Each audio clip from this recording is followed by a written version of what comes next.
સુરતમાં કાયદો વ્યવસ્થાની સ્થિતિ સુધારવા પોલીસ સતત પ્રયાસ કરી રહી છે, ત્યારે સુરતના ભેસ્તાન રેલવે ઓવરબ્રિજ નીચે પ્લાસ્ટિકના કચરાના ધુમાડા મુદ્દે થયેલી હત્યા કેસમાં ડિંડોલી પોલીસે હત્યારાઓને ઝડપી પાડ્યા. ત્યાં મુખ્ય આરોપી હજુ ફરાર છે. સુરતમાં કાયદો વ્યવસ્થાની સ્થિતિ જાળવી રાખવા પોલીસ સતત પેટ્રોલિંગ કરી રહી છે, ત્યારે સુરતના ડિંડોલી પોલીસ મથકની હદમાં આવેલ ભેસ્તાન રેલવે ઓવરબ્રિજ નીચે 12 મેના રોજ બપોરના સમયે હત્યાની ઘટના બની હતી, જેમાં મૃતક ઝાકીર ખાન પઠાણ ઓવરબ્રિજ નીચે પ્લાસ્ટિકના વેસ્ટનો વ્યવસાય કરતા ત્યાં ભેગા થતા કચરાને સળગાવવાથી નીકળતા ધુમાડાને લઈ આરોપીઓ સાથે સામાન્ય બોલાચાલી થઈ.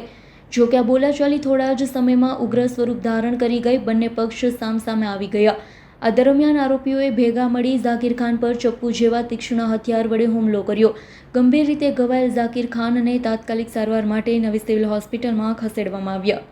સારવાર દરમિયાન તેમનું મોત નીપજ્યું. બનાવને લઈ ડિંડોલી પોલીસે તપાસ હાથ ધરી. ઝાકીર ખાનની હત્યા કરનાર પ્રીતમ રામાયણ શર્મા, શુભમ બાલકૃષ્ણ મરાઠીની અટકાયત કરી, જ્યારે કિરણ ઉર્ફે ચેતન 22 ઇજાગ્રસ્ત હાલતમાં હોસ્પિટલમાં પોલીસ દેખરેખ હેઠળ છે.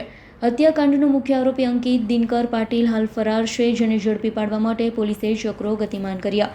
જાબીર ખાન પઠાણ અને એના પુત્રો અને એના જે બીજા મિત્રો હતા, એના પુત્રોના મિત્રો હતા, એમની ઉપર ચાકુ અને પ્લાસ્ટિકના દંડાથી હુમલો કર્યો.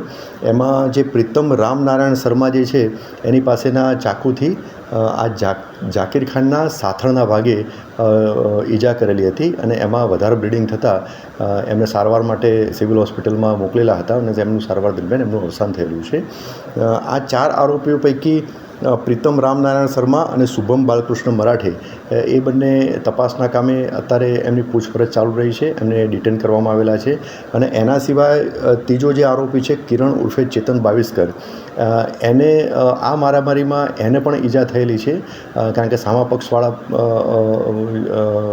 જોડે જે માથાકૂટ થઈ, મારામારી થઈ, એમાં એમને પણ ઈજા થયેલી છે. તો એમને અત્યારે હાલ સારવાર હેઠળ એપલ હોસ્પિટલમાં રાખેલા છે. એમાં ત્યાં જાપ્તો પણ રાખવામાં આવેલો છે.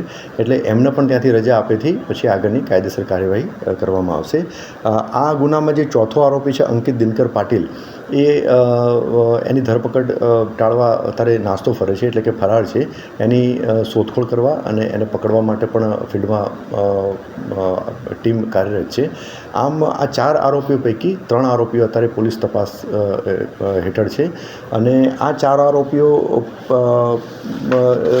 પૈકી જે 2 આરોપીઓ જે છે, જે મેન આરોપી પ્રીતમ નારાયણ શર્મા અને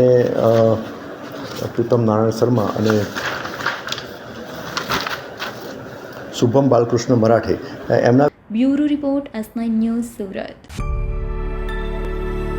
અમારી તમામ માહિતીથી અપડેટ રહેવા માટે જોડાયેલા રહો S9 ન્યૂઝ સાથે.